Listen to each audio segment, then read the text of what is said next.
මේ දහම් පරයය හරි මිහිරි. හැබැයි පුරුදු කරගන්න දෙයක් තියෙනවා ගහම්බීරයි. ඒ විදිහට ධර්මයේ පුරුදු කරන කෙනාට අමා මහ නිවන අවබෝධ කිරීම පිණිස භූමිය සකස් වෙනවා. ඒ කියන්නේ ගොඩාක් අය ධර්මය අවබෝධ කරන්ට ආරම්භ කරනවා. වීරිය දරන්න උත්සාහ කරනවා. කාලයක් කරගෙන යන්න බෑ. කරගෙන යන්න බැරි යාට ඊට අදාළ සුදුසුකම් නැති නිසා. ඉතින් ඔන්න දැන් සාමාන්‍යයෙන් යම් වැඩකට ගිහිල්ලා තේරෙන්නේ නැති කෙනෙකුට තේරෙනවා වගේ වැඩේ කරන්න ගිහිල්ලා එහෙට මෙහෙට දුවලා පැනලා තේරෙනවා වගේ කරයි. නමුත් ඒ හැටි කාලයක් බෑ. එයා කොහොම හරි වැටෙනවා. නමුත් අත්දැකීම් එකට සුදුසුකම් සහිතව පරිණත වෙන කෙනා කලබල වෙන්නේ නැහැ. ලස්සනට ඒ වැඩේ කරගෙන යනවා. එයා වටන්න බෑ. ඒ වගේම තමයි බුදුරජාණන් වහන්සේගේ මේ ධර්මය අවබෝධ කරන එක කලබල වෙලා කරන්න බෑ. ඒකට සුදුසුකම් හදා ගන්න ඕන. ඊළඟට පසුබිම හදා ගන්න ඕන. යුද්ධයකට උනත් එකපාර යන්නේ නැහැ. යුද්ධයකට යන්න කලින් උදාහරණයක් ඈතට යන්නේ නැතුව දුටුගැමුණු රජුරන්ගේ කාලෙට ගියොත් එහෙම රජුරු යුද්ධයට යන්න කලින් සද්ධාතීස කුමාරයා දීඝවාපියට යවලා දිගා මණ්ඩලට යවලා කිව්වා කුඹුරු ආස්වද්දලා බහන්න ගබඩා තර කරපල්ලා. ඊට පස්සේ මෙහින් යුද පුහුණුව දුන්නා. ආරක්ෂාව සංවිධානය කරගත්තා. ඔක්කොම ඊළඟට දසමහා යෝධයෝ ගෙනල්ලා කාවන්තිස්ස රජුරෝ යෝධයෝ ටික ඔක්කොම ටික එකතෙන් කළා. එතකොට දුටුගැමුණු රජුරන්ගේ යුද්ධයේදී කාවන්තිස්ස රජුරුවන්ගේ ඉඳලම ප්ලෑන් එක තිබ්බා. ඒ වගේ ඊට පස්සේ තමයි මේ ලංකාව එක්සේසත් කළේ. ඒ වගේ මේ කෙලෙස් යුද්ධයට යද්දී කලබල වෙලා ගියොත් ඊතල කාලම හැරෙනවා. මේ කෙලෙස් යුද්ධයට යද්දී සූදානමත් පසුබිම හදා ගන්නත් ඕන. ඒ පසුබිම හදා ගන්න ඕන තිසරණේ. පසුබිම හදා ගන්න ඕන සීලෙන්. පසුබිම හදා ගන්න ඕන කෙලෙහි ගුණෙන්. පසුබිම හදා ගන්න ඕන මේ බුද්ධ ශාසනයේ තියෙන ගුණ පුරුදු කරලා. ඒ නිසා මේ අලුත් අවුරුද්දේ අලුතෙන් පුරුදු කරන්න අපූර්ව ගුණයක් ගැන අද කියලා දෙනවා. ඒ ගුණය ගැන ඉගෙන ගන්නකොට ඔයාලට අලුතෙන් රහතන් වහන්සේ නමක් ගැන විස්තර ටිකක් අදහන්න ලැබෙනවා. මේ බුද්ධ ශාසනයේ පහළ වුණ සොඳුරු රහතන් වහන්සේ නමක් ගැන. මේ උතුම් රහතන් වහන්සේ වැඩ සිටි රජගහනුවර.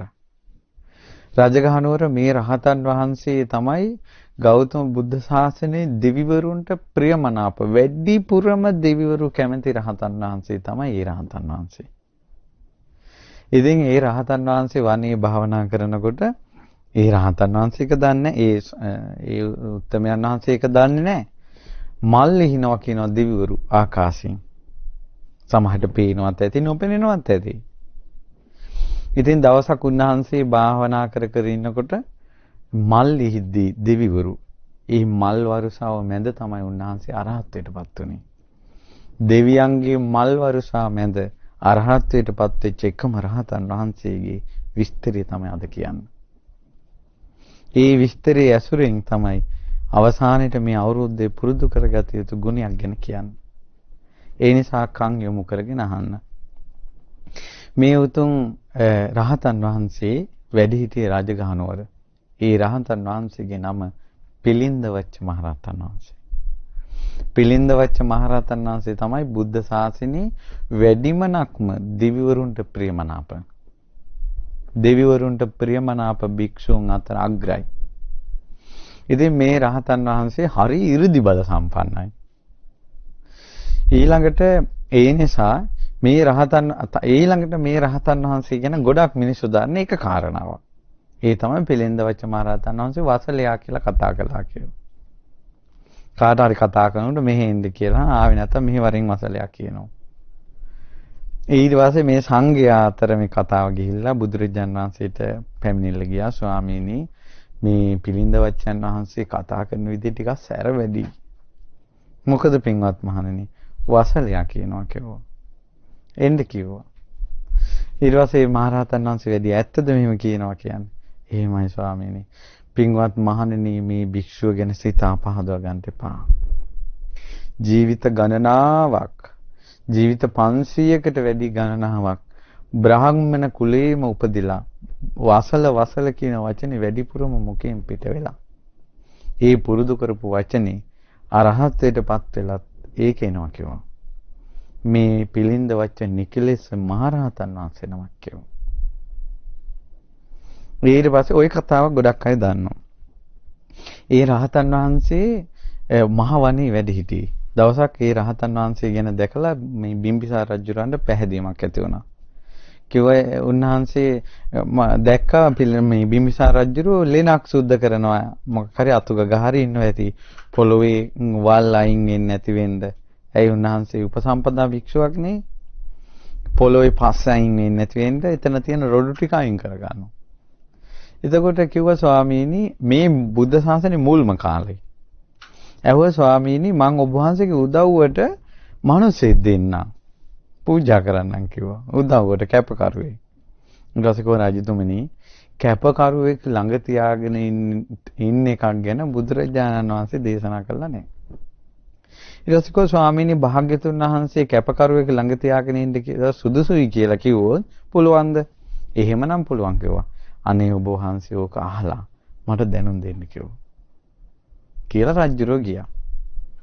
එතකොට පිළින්ද වච්ච මහරහතන් වහන්සේ වැඩ සිටියේ රජගහ නුවර, භාග්‍යවතුන් වහන්සේ වැඩ සිටියේ සවැත් නුවර.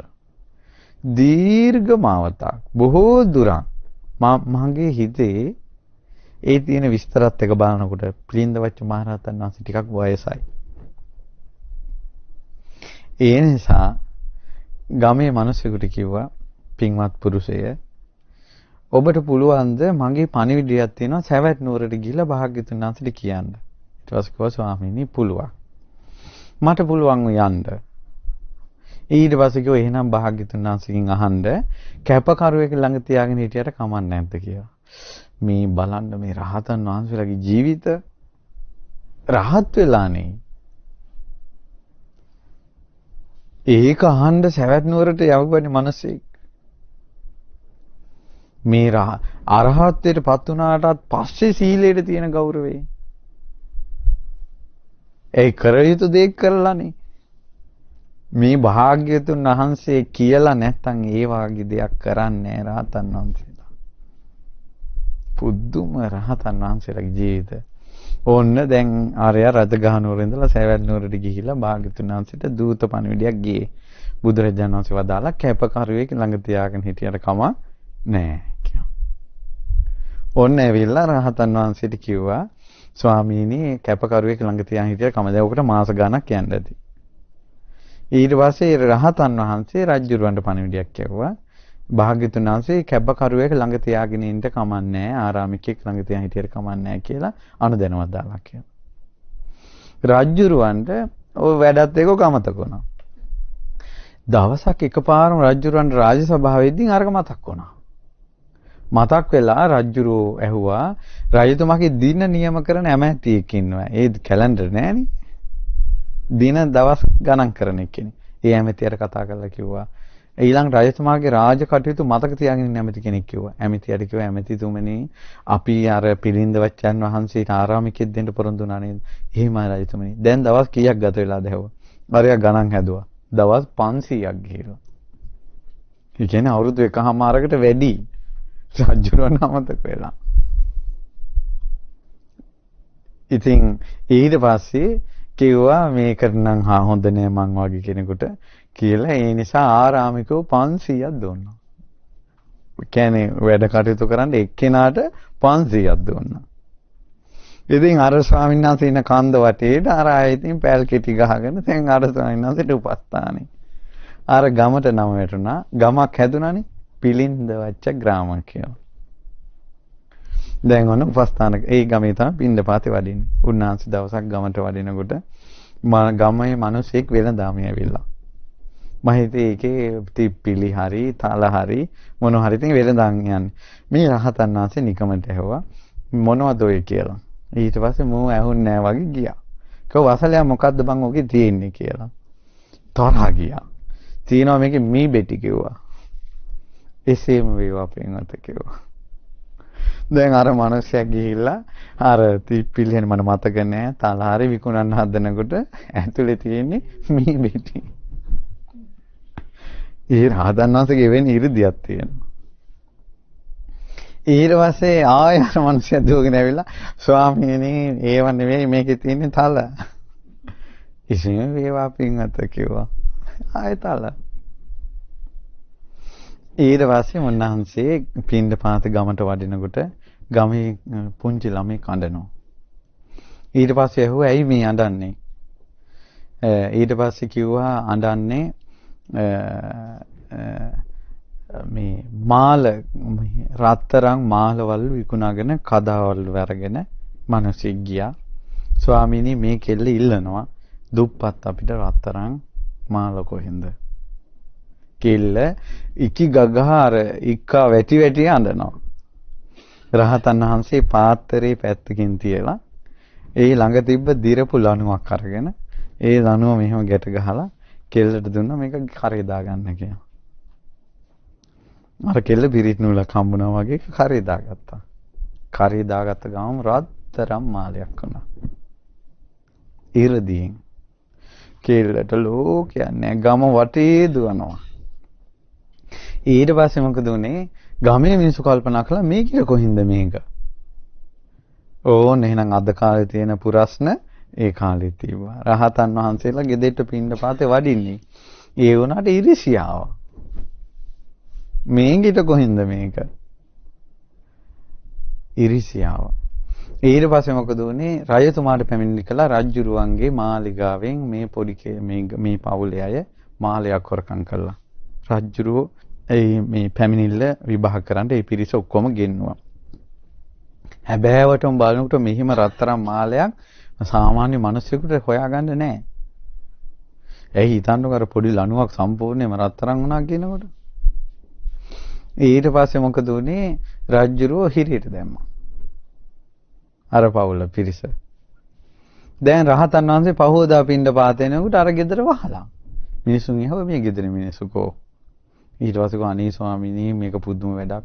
බලන්න ඔබ වහන්සේලාට දම් බෙද බෙදානේ මුන් හොරකම් කරන්නේ. රජුරන්ගේ මාලිගාවෙන් චේන් එකක් හොරකම් කළා කිව්වා. ඊට පස්සේ රහතන් වහන්සේට තේරුණා. උන්වහන්සේ පින්ඩ පාතේ වැඩලා ඉවරලා දානි වළඳලා රාජ්‍ය මාලිගාවට ගියා. රජුරෝ ස්වාමීනි මොකද මේ ආවේලාවේ?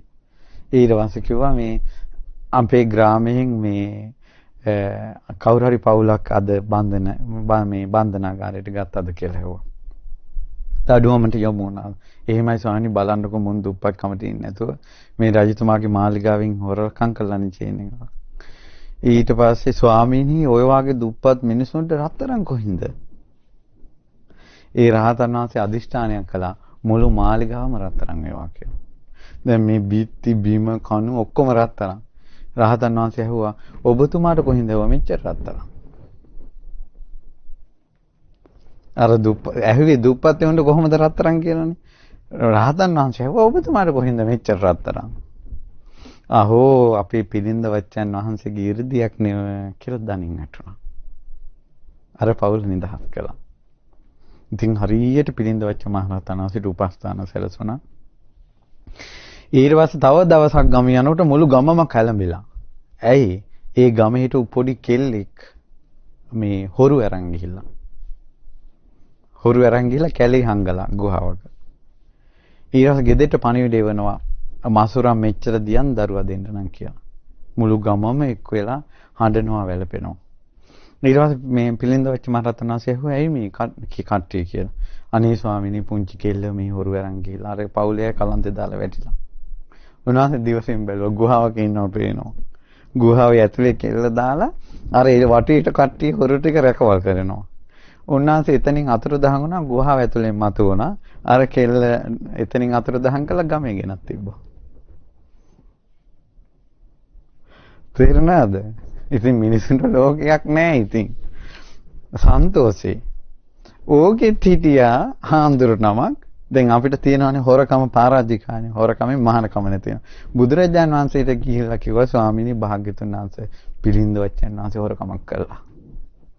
මොකද්ද කියලා ඇහුවා. හොරු ගෙනිච්ච කෙල්ලෙක් හොරකම් කරලා ගමට ගෙනන්දා. භාග්‍යතුන් වහන්සේ වදාළා පින්වත් විශ්ව ඉරිදිමතුන්ට ඉරිදි විශේෂයි අනාපත්‍ති.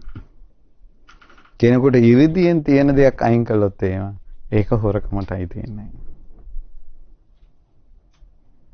ඕන්න මොකක් හරි ඉරිදියක් උපද්දවන ගෙවල් වල තියෙන රත්තරන් හැම ඉරිදියෙන් මාරු කරවන්න.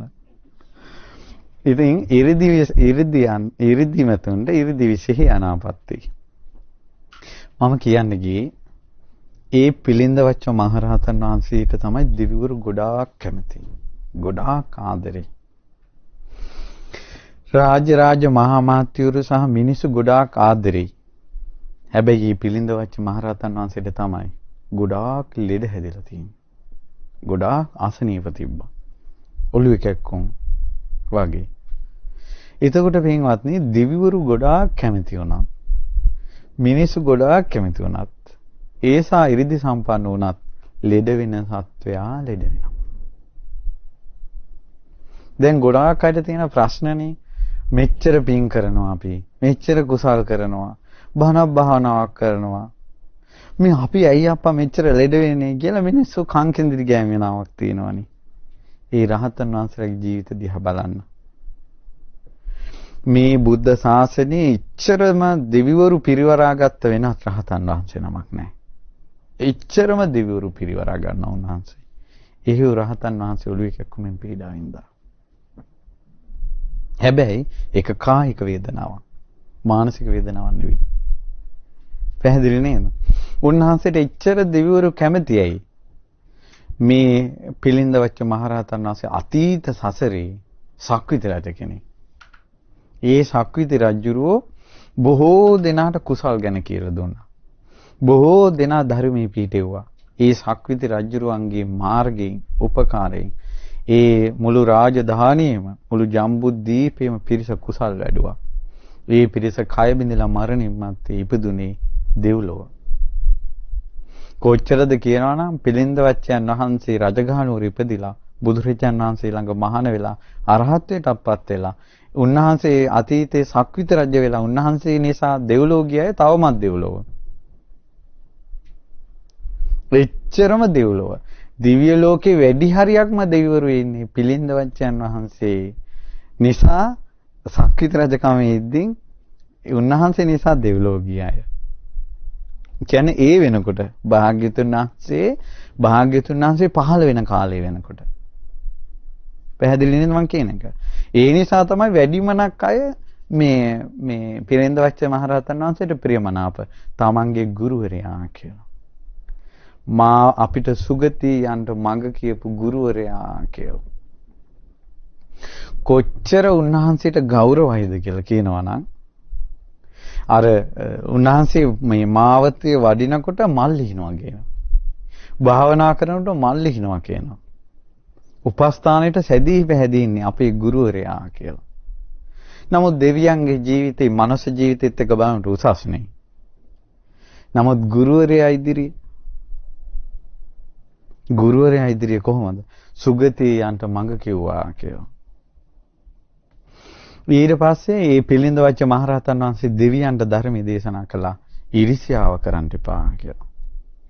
පිළිඳවච්ච මහරහතන් වහන්සේ දෙවියන්ට ධම් දේශනා කළා ක්‍රෝධය හිතේ පවත්තන්න එපා කියලා. පිළිඳවච්ච මහරහතන් වහන්සේ දෙවියන්ට ධම් දේශනා කළා උපේක්ෂාවෙන් වාසය කරන්න කියලා. ඉතින් ඒ ධර්මයේ පුරුදු කරලා දෙවිවරු උන්වහන්සේගෙන් ධර්මය ඇහුවා දෙවිවරු බොහෝ දෙවිවරු බුද්ධ ශාසනය මඟපල් ලැබුවා පිළිඳවච්ච මහරහතන් වහන්සේ නිසා. ඊට පස්සේ පිළිඳවච්ච මහරහතන් වහන්සේ දෙවිවරුන්ට ධර්මයේ දේශනා කළා පින්වත් දෙවිවරුනි ශෝක කරන්ට කල යුතු තැන ශෝක නොකර ඉඳ හිත වඩන්න කියලා. ශෝකයක් උපදින්න කාරණාවක් දෙනවා. ඊතරදී උපේක්ෂාවෙන් ඉන්න කිව්වා ශෝක නොකර. ඔන්න දෙවිවරු මේ දැන් ධර්මයේ පුරුදු කරනවා.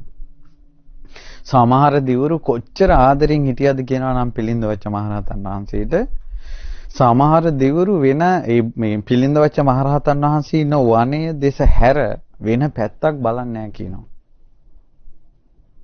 එච්චරම ආදරේ අපිට සුගතියට යන්න මඟ කියපු කෙනා කියලා.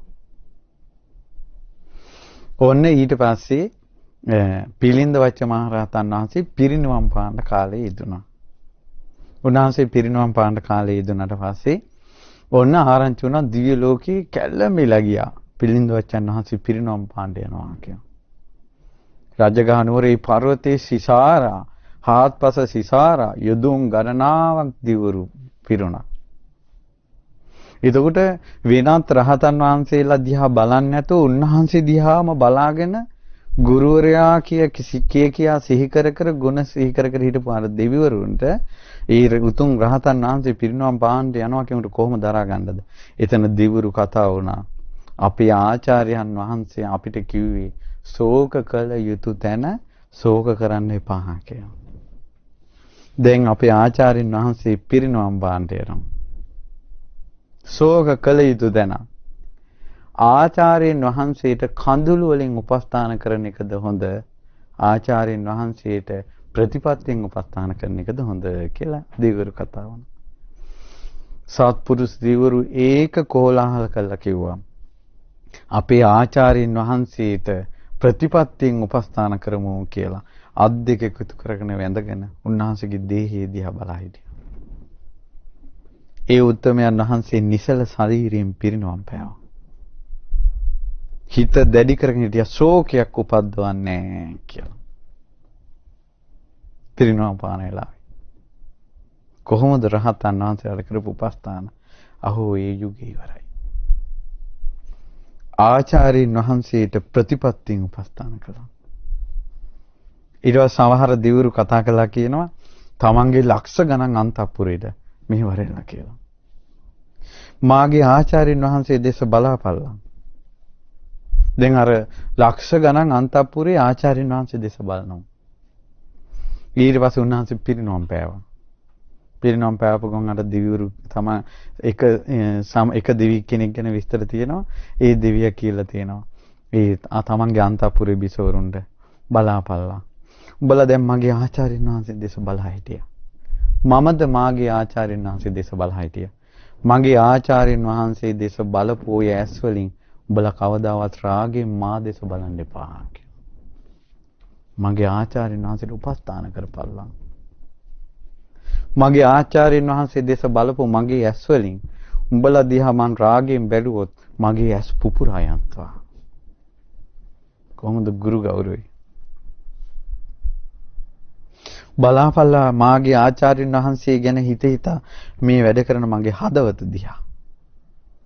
ඒ හදවතින් ස්ත්‍රියක් ගැන මා සිතුවොත් මාගේ හදවත පුපුරා යත්තා. මාගේ ආචාර්යන් වහන්සේට උපස්ථාන කරපු මේ අත්වලින් මාගේ ආචාර්යන් වහන්සේට මේ දේහයට මල් දමපු මේ අත්වලින් මම උඹලාගේ ශරීරයේ ස්පර්ශ කළොත් මාගේ අත් දෙක පුපුරා යත්තා. කොහොමද? ගුරුවරුන්ට ඒ වගේ සලකපු කාලේ තමයි මාර්ගඵලලාවෙන් බිහිවුනේ.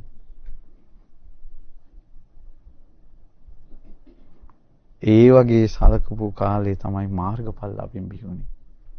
අද Tamanට බණපදයක් කියලා දුන්න කෙනා මතක නැහැ.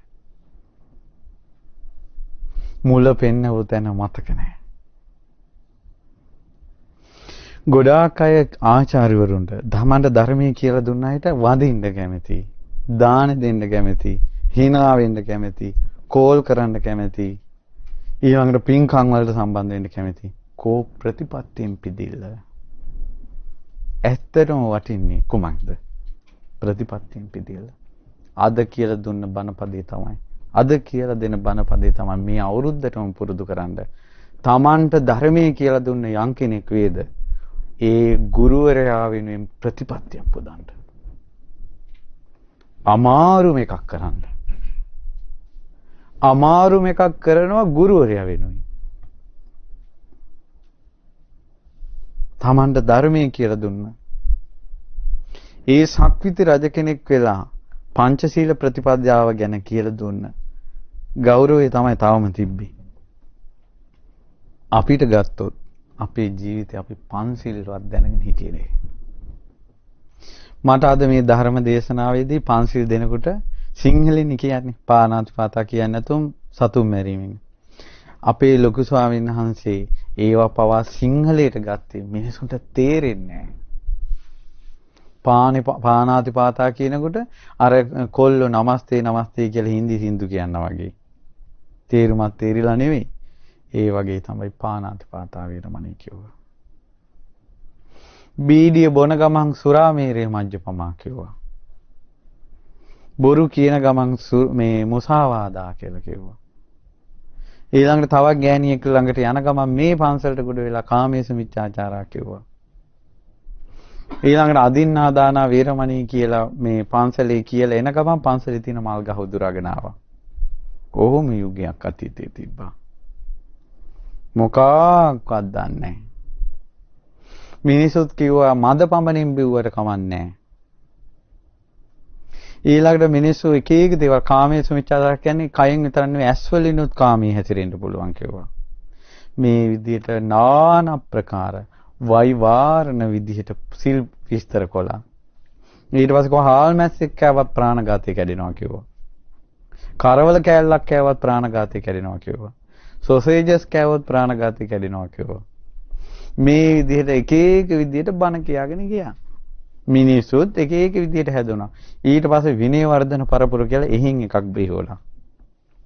ඊට පස්සේ එක එක්කෙනා පහම් පූජාවස් කළා එහින් බිහිවුණා.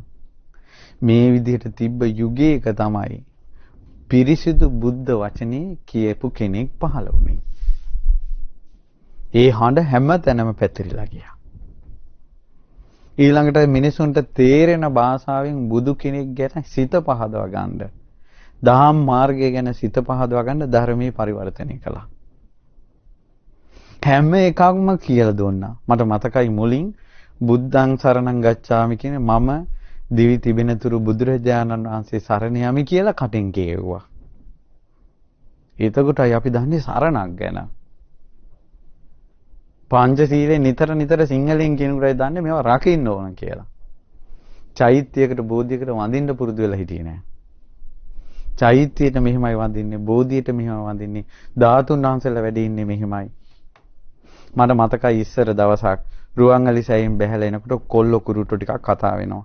එක කොල්ලෙක් ඇහුවා මොකද්ද බං ලෝවාමා ප්‍රාසාදය කියන්නේ කියලා. අනිත් කොල්ලා කිව්වා ලෝකේ තියෙන ලොකුම අපාය එක කියලා.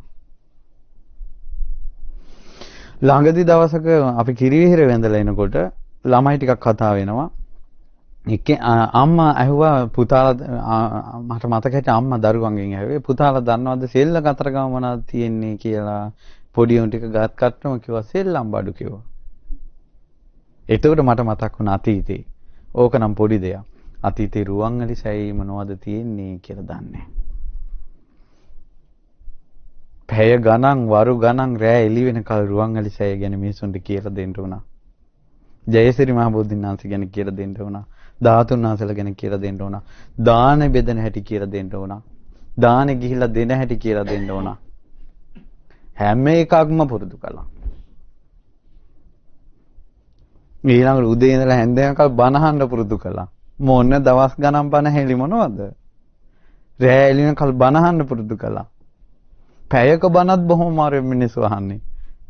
දැන් මිනිස්සුන්ට පැය බණ මදි. ඊට පස්සේ මේ නිවන් මාර්ගයේ වරද්දා ගන්න එපා. කලබල වෙන්න එපා. මේක ප්‍රතිපදාවක් තේනවා. ඊළඟට අද බුදුරජාණන් වහන්සේගේ යුගයෙන් ඈත් වෙලා මිනිස්සු ගුණධර්ම වලින් ගොඩාක් මේ ඈත් වෙලා ඒ නිසා ගුණධර්ම පුරුදු කරගනිලා කියලා මිනිස්සු අතරමං නොවෙන්න මඟ කියලා දුන්නා. ඒ කාලේ රුවන්වැලි සෑය හැදුවා ජයසිරි මහ බෝධින් වහන්සේ තිබ්බ රජවරුන්ගේ යුගයේ සෑය බෝධිය ඉදුණේ කියලා අපි හිතාගෙන ඉන්නකොට අපේ අත්වලින්ම චෛත්‍ය හැදෙන්න සැලැස්සුවා. අපේ ඉදිරියේ බෝධි රෝපණය වුණා. ඒ ඔක්කොම එක්කෙනෙක් නිසා. ඔබට ධර්මයේ කියලා දුන්න කෙනෙක් වේ නම් ඔබට කුසලයට මඟ පෑදූ කෙනෙක් වේ නම් මේ අවුරුද්දේ ඒ ගුරුවරයා වෙනුවෙන් ප්‍රතිපත්තියෙන් පුදන්න. ප්‍රතිපත්තියෙන් පුදන්න. ඒ ගුරුවරුන්ට කරදරෙද්දී පාපකාරී ලෝකෙන් අසත්පුරුෂ ලෝකෙන් සත්පුරුෂයන්ට බාධා පැමිණෙද්දී තමා තුළ දියුණු කරපු ගුණයකින් මගේ ගුරුවරයා මට ධර්මයේ කියලා දුන්නේ. මා තුල මෙවැනි වූ ගුණයක් මං ගුරුවරයා වෙනුවෙන් පුරුදු කරනවා. ඒක සත්‍යයි. ඒ සත්‍යානුභවයෙන් සත්පුරුෂය සුරකිත්වා කියලා කියන්නේ නැත්තම් ඒක තමයි ගුරුවරු වෙනුවෙන් තියෙන්නේ. නිකම් මේ ඉන්ටර්නෙට් සෙල්ලම් නෙවෙයි. මේ අවුරුද්දේ සෙල්ලම් කරන්න එපා. මේ ඉන්ටර්නෙට් සෙල්ලම් වැඩක් නෑ. ප්‍රතිපත්තියෙන් ගුරුම් පුදන්න. ප්‍රතිපත්තියෙන්. දැන් මේ වෙනකොට බලන්න අපිට ධර්මයේ කියලා දුන්න කෙනෙක් වේනා. ඒ ධර්මයේ කියලා දුන්න කෙනා වෙනුවෙන් අපි තුල පුදපු දේ මොනවද කියලා. ගොඩාක් අය කැමති සිවුරක් පූජා කරන්න. එහෙම නැත්නම් මොන හරි දෙයක් භෞතික දේවල්. ඕවමනේ අනිත් අයත් කරන්නේ. කසාදයක් බඳින කොටත් දෙන්නේ එක එක ඒවා දෑවැද්ද. කසාද බඳින කොටත් එක එක දේවල් දෙනවා. උපන් දිනෙටත් ඈගි දෙනවා. ගුරුවරු එහෙම ඇසුරු කළ යුතු නැහැ. ඇත්තටම අපි ඒ ගුරුවරයාට පිදුව වෙන්නේ ගුරුවරයා කියපු අවවාදයක හික්මනොත්. ගුරුවරයා කියපු අවවාදයක හික්මනොත්. ඒ නිසා හොඳට හිතට ගන්න. අපි වනාහි අපේ ගුරුන් පුදීම පිණිස මේ අවුරුද්දේ අමාරු දෙයක් පුරුදු කරනවා. සමහර වෙලාවට අපි කියමුකෝ මේ ධර්මය අහනවා කියලා තරුණ පුතෙක්. ඒ තරුණ පුතා ෆෝන් වලින් නරක දේවල් වලට අබ්බැහි වෙලා නම්. එයා නමුත් එයාට ශ්‍රද්ධාවක් ඉපදිලා තියෙනවා. එයා ධර්මයට කැමති. එයා පින් කරන්න කැමති. ඒ නිසා එයාට අමාරුයි මේකෙන් මිදෙන්න. එහෙනම් එයා ආදිෂ්ඨාන කරගත්තොත් මම මේ අවුරුද්දේ මාගේ ගුරුවරයා වෙනුවෙන් මම මේකෙන් අයින් වෙලා වාසය කරනවා. ඊළඟට තව සමහර ඉන්නවා මහත්යට බයින නෝනලා ඉන්නවා. නමුත් ගොඩාක් නෝනලා ධර්මයට යොමු වෙලා තියෙනවා. ඇත්තටම අද කාලේ ගත්තොත් ධර්මයට කැමැත්තෙන් ගොඩාක් මේ ඡාය බෝධිය වඳිමින් පින් කරගනිමින් ගොඩාක් ඉන්නේ කාන්තා පාර්ශවයේ. නමුත් ඔය අතරම ඉන්නවා මිනිස්යන්ට සැරදාන අය. එතකොට අද මං අනේ අපි ධර්මයක් ඇහුවේ ආචාර්යවරයෙක් නිසා. ඒ ආචාර්යවරයාට පිදීම පිණිස මම මේ අවුරුද්දේ මාගේ ස්වාමියාට සැර දාන්නේ. ඊළඟට සමහර අය ගොඩාක් බන්ධන වලට අහු වෙලා.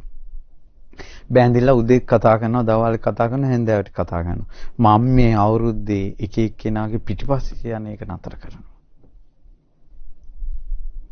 ඊළඟට තව සමහර අය මේ ධර්මයේ තහනවා පින් කරන්නක් කැමති නරක ආශ්‍රය තියෙනවා. නරක පුරුදු වලට නරක තැන් වලට ලගින නරක පුරුද්දක් තියෙනවා. කෙනෙක් ඉන්නවා කියන්නකෝ. එයා කල්පනා කරනවා මට ධර්මයේ පුරුදු කරපු මට ධර්මයේ කියලා දුන්න ගුරුවරයා වෙනුවෙන් මම මේක මේ නොකර ඉන්නවා මේ අවුරුද්දේ. අන්න ඒ වගේ තමයි ගුරුම් පුදුපය වෙන්නේ. ගුරුම් පුදුපු අය. ඒ කාලේ ගුරුම් පුදලා තියෙනවා ඒක ඔන්න දුප්පත් මිනිසෙක් හිඟන මිනිසෙක් රහතන් වහන්සේලාගේ පිටිපස්සේ යනවා අර දුන්න දානේ සංඝයාට දීලා ඉතුරු වෙන ඉඳුල් කණ්ඩ. ඔන්න දවසක් කිරි පූජා කළා සංඝයාට. සංඝයා ඔක්කොම කිරි පාත්‍ර වලට අරන් ගියා. කිසිම ස්වාමීන් වහන්සේ නමක් දැන් නැහැ ඔක්කොම වැඩලා. ඉතුරු වෙච්ච කිරි ටිකක් අර හිඟන මිනිසෙකුට දුන්නා පොල් කට්ටට. පොල් කට්ටට කිරි ටික අරන් බඩගින්නේ ඒක බොන්න කියලා හැරෙලා එනකොටම එදා සංඝයාත් එක්ක පොලිමේ වඩින්න ප්‍රමාද වුණා මුගලන් මහරහතන් වහන්සේ. උන්වහන්සේ පහුවෙලා වැඩි. උන්වහන්සේ ඈත වඩිනවා. මේ ඉඳුල් කන දුප්පත් මිනිස්සු නිතර බලාගෙන හිටියා අර රහතන් වහන්සේලාට අනිත් අය උපස්ථාන කරන හැටි. නමුත් මෙයා කවදාවත් මේ අයට දෙන්න දෙයක් නැහැ නේ. ඉඳුලක් කනවා මිසක්. අයා කල්පනා කරා අද මට කිරි ටිකක් තියෙනවා. සංඝයා වැඩලා ඉවරයි. අවසානෙට මේ උත්තරය වඩින්නේ කියලා පාරට ගියා. මුගලන් මහරහතන් වහන්සේ පාරේ වඩිනවා. පොල් කට්ට ඉස්සරහට අරන් ගියා. මුගලන් මහරහතන් වහන්සේ පාත්‍රේ පෑවා. මුගලන් මහරහතන් වහන්සේ කොච්චර ලස්සනයිද කියනවනම් නිල් පාට මණිකකින් පිළිමයක් හදලා ඇස් ලොකුවට හදලා අතුල් පතුල් තොල් රෝස පාට රතු පාට කළොත් ඒ පිළිමේ මුගලන් මහරහතන් වහන්සේ වගේ. එච්චර ලස්සනයි.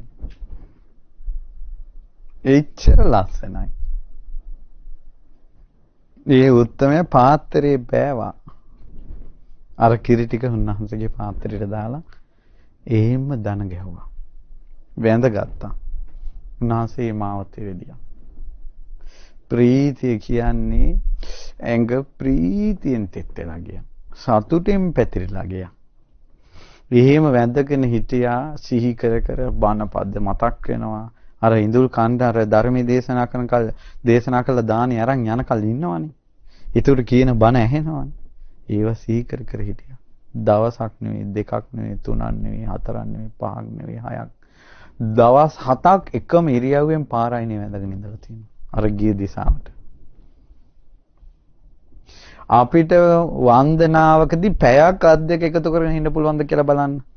වැඩි ඕනේ.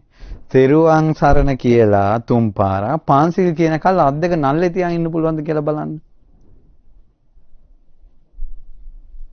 බණක් අහනකල් බණ ඉවර වෙනකල් පැයක් වැඳගෙන ඉන්න පුළුවන්ද කියලා බලන්න. දවස් 7ක් වැඳගෙන හිටියා. ඒ පාරට. අද කාලේ පාරේ එක්කෙනෙක් වැඳගෙන හිටියොත් ඒක ප්‍රශ්නයක් වෙන්නේ වැඳගෙන ඉන්න කෙනාට ඒ පාර යන්නේ උන්ටද? පාර යන්නේ උන්ට ඒක ප්‍රශ්නයක්. පාර යන අයට ප්‍රශ්නයක් ඒක. පන්නයි පිස්සන් කොටුවට දායද? දවස් 7ක් වැඳගෙන හිටියා. ඒ දහම් මානසිකාර හිතේ දියුණු වෙලා එයා සෝහන් වුණ 7 වෙනි දවසේ දවස් 7ක් ආහාර නැහැ. ශරීරේ කඩානට නම් මැරිලා. සෝහන් කෙනෙක්. දෙව්ලොව උපදිනවා දිව්‍ය අපසරාව ලක්ෂ ගාණක් මැද විමානේ. එයාට එකපාරම කල්පනා වුණා මම හිඟන්නේ කියලා හිටියා. මං කොහොමද ඉපදුනේ කියලා. මොංගලම් මහරහතන් වහන්සේට කිරි ටිකක් පූජා කරපු කෙනෙක්. මේ ෂණේම දෙව්ලොවෙන් අතුරුදහන් වෙලා මොගලම් මහරහතන් වහන්සේ ඉදිරියේ පහළ වුණා. නිල්ම නිල් පාට සිරිපා සංගල රත්තරන් අත් දෙකෙන් ස්පර්ශ කළා වැඳා. වැඳලා අදිෂ්ඨානයක් කරගත්තා මගේ ගුරුවරයා වෙනුවෙන් මම බ්‍රහ්මචාරී වෙනවා කියලා. එදා ඉඳලා අද දක්වා බ්‍රහ්මචාරී. දෙවිවරු ලක්ෂයක් මැද දිව්‍යාංගනාවෝ බ්‍රහ්මචාරී වෙන්න. ගුරු පූජා. අද ෆෝන් එකක් තිබිලා ඉන්න බෑ බේරිලා. දිව්‍ය අප්සරාවෝ ලක්ෂයක් මැද ඉන්නවා බ්‍රහ්මචාරී.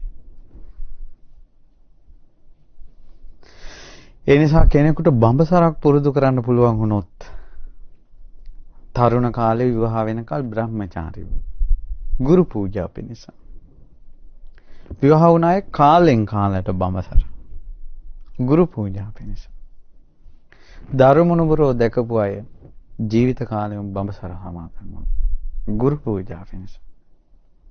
ඒ පුරුදු කරන සීලය වෙනම වෙනවා. කරපු ගුරු පූජාව වෙනම වෙනවා. ඒකයි ඒ වාගේ ගුරු පුදන අයට අඟුලිමාල මහරහතන් වහන්සේගේ ආශිර්වාදය එනවා නිකම්ම. ඇයි? අඟුලිමාල මහරහතන් වහන්සේ ගුරුම් පුදපු කෙනෙක්. ඇඟිලි 1000ක් කපන්න කැමති ගුරුවරයාට බෑ කියන්න කැමති නැහැ. ඒ වාගේ ගුරු ගෞරවයක් තිබ්බ කෙනාට බුදුරජාණන් වහන්සේ ගුරුවරයා විදියට මුණ ගැහුණා කියන්නේ අහෝ වලාකුලකින් මිදුන සඳක් වගේ ලෝකෙ එළිය කළා.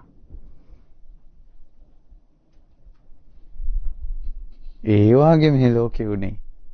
නමුත් අද කාලේ ඔන්න මහමෙවුනාට කවුරු හරි බැනගෙන ගියොත් එහෙම මහමෙවුනාට බනින්න එපා කියලා මේ මොකද්ද ඇවිසිල්ලක් යනවා. ගුරුම් පුදන්න ප්‍රතිපත්ති. හිස් ලෝකෙත් එක්ක මොහු වෙන්න එපා. වාද විවාද කර කර ඉඳලා තේරුමක් නැහැ. ඊළඟට මේ පිස්සු ලෝකෙ කැවිස්සෙලා ඉන්න. දැන් අපි කියමු පිස්සෙක් ලෝකේ. ඔන්න ලෝකේ පිස්සෙක් කෑකොස් සංගහගෙන ඉන්නකොට එයාට වෙදකම් කරන කෙනා පිස්සා කියන දේවල් උත්තර දෙන්නේ නැහැ. මම පිස්සට බෙහෙත දෙනවා එයා නියඳ වෙනවා. දොස්තර යනවා. පිස්සත් එක්ක කතා කර කර මේ පිස්සොත් එක මොහු වෙන්න යන්න වෙනම පිස්සු රෝගයක් තියෙන්න ඕන. එහෙම නැත්නම් කවට ලෝකයක් වෙන්න ඕන. ඔබ කවට ලෝකෙට යන්න එපා. ඔබ පිස්සන්ගේ ලෝකෙට යන්න එපා. ඔබ ප්‍රතිපත්තිය පුරුදු කරන්න. මොකද ආයුෂ වේගෙන් ගෙවි යන නිසා. ආයුෂ වේගෙන් ගෙවි යන නිසා. ඔබට දැන් වයස අවුරුදු 50යි නම් 60යි නම් 40යි නම් 30යි නම් ආපස්සට බලන්න මේ 30 ගිහිල්ලානේ. 40 50 ගිහිල්ලානේ.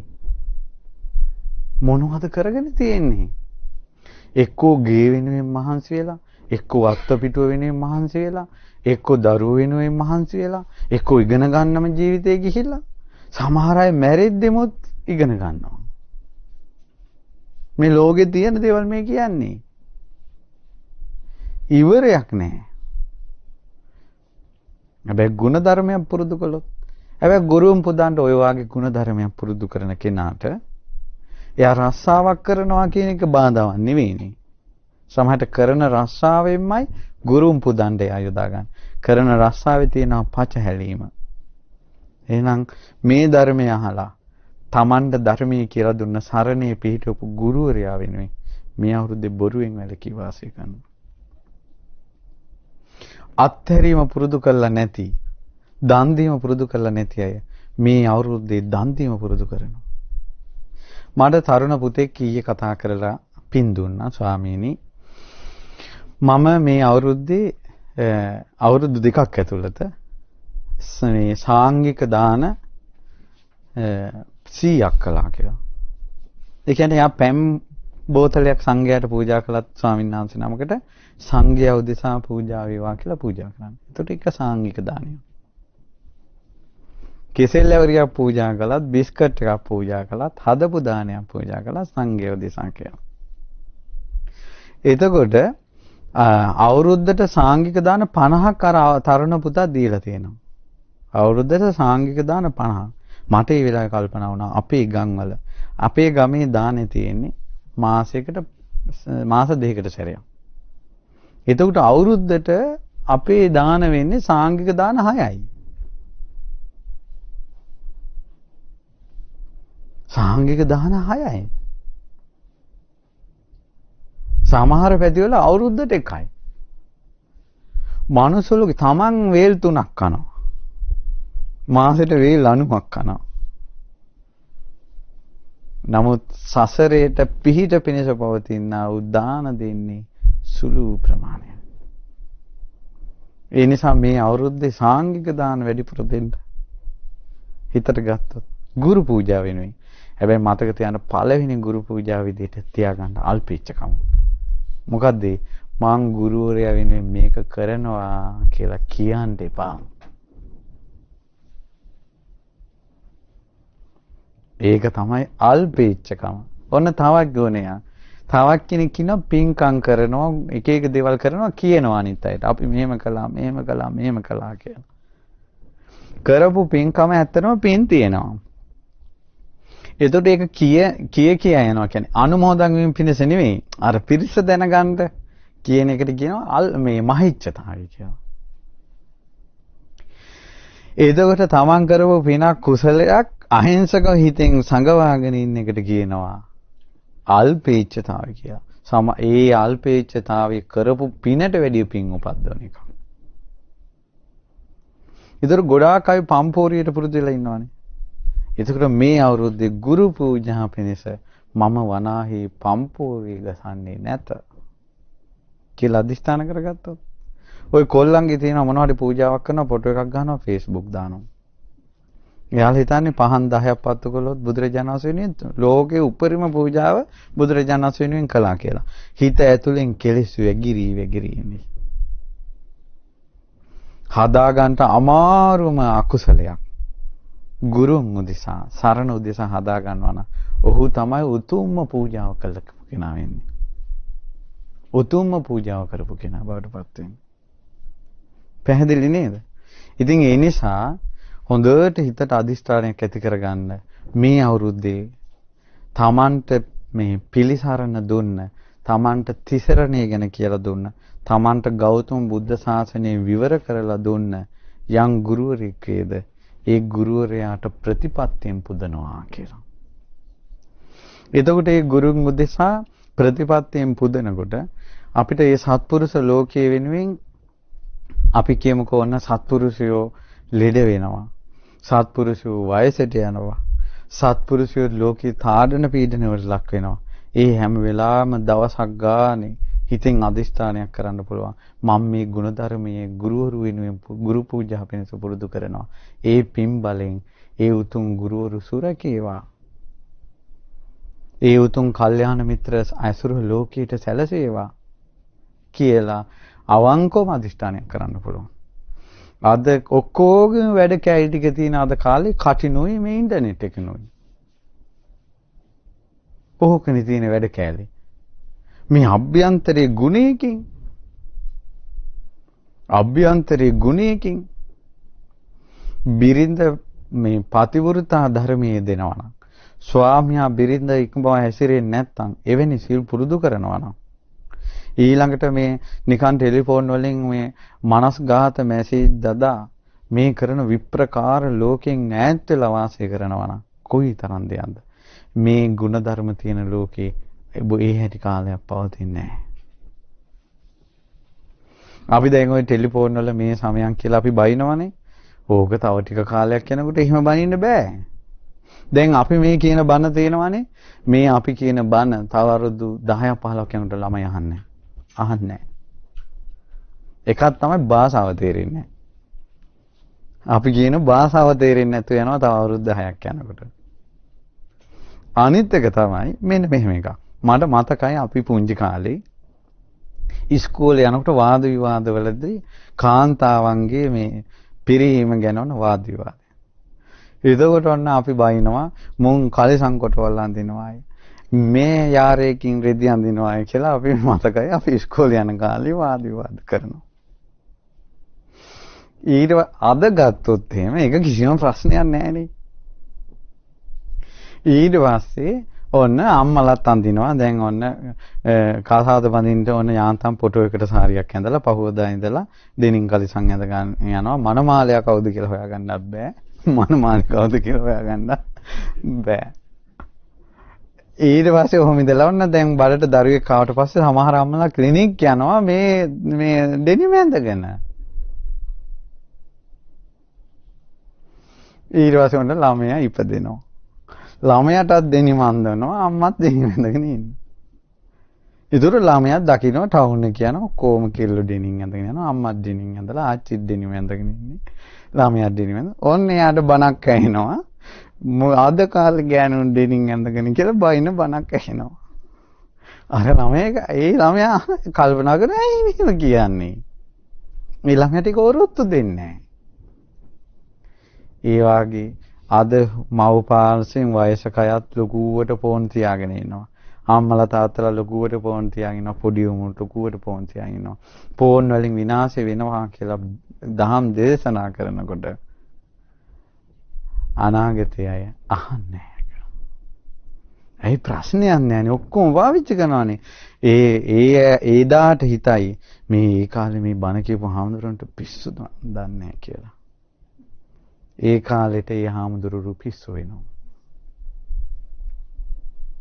ලෝකෙ පිළිගන්නේ. ඒ වගේ තමයි ගුරු පූජා කියනකොට අද ගුරුවෙකුට ළමයෙකුට විරුද්ධව ළමයෙකුට කෝටුවක් උස්සන්න බෑ. අවවාද කරන්න බෑ. මටම නම් කී දෙනෙක් ගුරුවරු කියලා තියෙනවද අද කාලේ? ස්වාමීනි අපි දන්නවා ළමයි කරන වැඩ හැබැයි වචනයක් අපි කියන්නේ නැහැ කියලා. ගුරුවරයා ගුරු ධර්මයෙන් පිරිහෙනවා. ගුරුරයාගේ යුතුයකමක් ශිෂ්‍යයා හදන එක.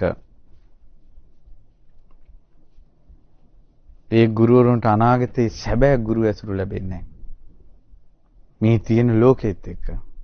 අර ගුරුවරු උගන්වද්දි මේ කොල්ලෝ ටික මෙහින් ෆෝන් පාවිච්චි කරනවා.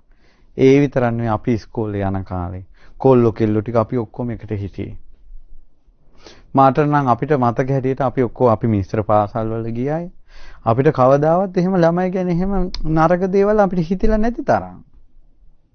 අද කාලේ ළමයි ඇවිල්ලා පාපොච්චාරණය කරනවා. ගුරුවරයා පන්ති උගන්වද්දී කොල්ලෝ කෙල්ලන්ට එක ළඟ ඉන්න බෑ. මේ පමණයි මා කියන්නේ විස්තර වශයෙන් මම හිතනවා ඔයාලා දන්නවා ඇති කියලා. මෙහෙමත් ලෝකයක්. මේකෙන් ගැලවෙන්න නම් ගුණයක් පුරුදු කරන්න. Tamand මේ වගේ ගැලවෙන්න මේවා වැරදි කියලා අහන්න හරි ලැබුණේ ධර්මයේ කියලා දුන්න ගුරුවරයෙක් හම්බෙච්ච නිසා. අපිට මේ වගේ ගුරුවරයෙක් පහළ වෙලා තිසරණේ ගැන කියලා දුන්නේ නැත්තම්, ಗುಣධර්ම ගැන කියලා දුන්නේ නැත්තම්, පව්පින් ගැන කියලා දුන්නේ නැත්තම්, අපිටම කොච්චර සමහර අය ඇවිල්ලා අපිත් එක්ක වාද කරනවද හඳුනන්නේ අපායක් නැහැ. තිරිසන් ලෝකයක් නැහැ, പ്രേත ලෝකයක් නැහැ. කියලා. ඒකට සතර අපාය පිළිගන්නේ නැහනේ. සතර අපාය පිළිගන්නේ නැත්නම් සමහර අය මැරිලා ඉපදෙනවා කියලා පිළිගන්නේ නැහනේ. මැරිලා ඉපදෙනවා කියලා පිළිගන්නේ නැත්නම් මොකටද කුසල කරන්නේ? එයා කොච්චර පව් කරයිද? ආයි ඉපදෙන්නේ නැහනේ. මේ වගේ ලෝකෙකින් අපිව ඇද්දලා ගලවා ගත්තේ අපිට ධර්මයේ කියලා දුන්නේ යම් කෙනෙක් වෙනනම් ආන්නේ උත්තමයා. ඒ උත්තමයා වෙනුවෙන් නිකම් මේ රෙදි කෑල්ලකින් ණය ගෙවන්න හදන්න එපා. ප්‍රතිපත්තිය පුරුදු කරන්න. ගුරුම් ප්‍රතිපත්තියෙන් පුදනවා කියන අදිෂ්ඨානය ඇති කරගන්න. ඒක තමයි අද ධර්ම දේශනාවෙන් ඔබට දෙන දහම් පණිවිඩය. එතකොට ගුරුන් ඒ කාලේ ප්‍රතිපත්තියෙන් පුදපුවය තමයි මඟපල ලැබී. ඒ වගේ මානසික මට්ටමක් තිබ්බයි. ඒ නිසා ගුරුන් ප්‍රතිපත්තියෙන් පුදන ධර්මයේ පුරුදු කරන ලාමක දෙයින් උත්තමය පුදන්නේ නැති ලෝකෙකදී හම්බ වෙනවා ඔබට උත්තම පුරුෂය ඇසුරු කරපු ධර්මය. ඒ නිසා බුදුරජාණන් වහන්සේ වදාළ පරම පිවිතුරු ශ්‍රී සද්ධර්මය අවබෝධ කර ගැනීම පිණිස තමන්ට ධර්මයේ කියලා දුන්න තිසරණේ පිහිටපු තමන් වරදින් ගලවා ගත්තා වූ යම් ආචාර්යවරයෙක් වේද ඒ ආචාර්යවරයාට මම මේ අවුරුද්දේ යම් ප්‍රතිපත්තියකින් පුදනවා කියන අදිෂ්ඨානය ඔබගේ සිත් තුළ පහළ වේවා. අපි රැස් කරගත්ත පින් බලේනොත් අද ධර්ම දේශනාවේ පින් බලේනොත් ඔබේ හිතේ ඇති කරගත්ත අදිෂ්ඨානය සඵල කරගන්න වාසනාව ලැබේවා. ඒ විදිහට පුරුදු කරගන්නා වූ ගුණ ධර්මත් මේ හැසිරෙන ධර්මීය අනුභවයෙන්ොත් සසර දුකින් නිදහස් වීමේ වාසනාව උදා වේවා.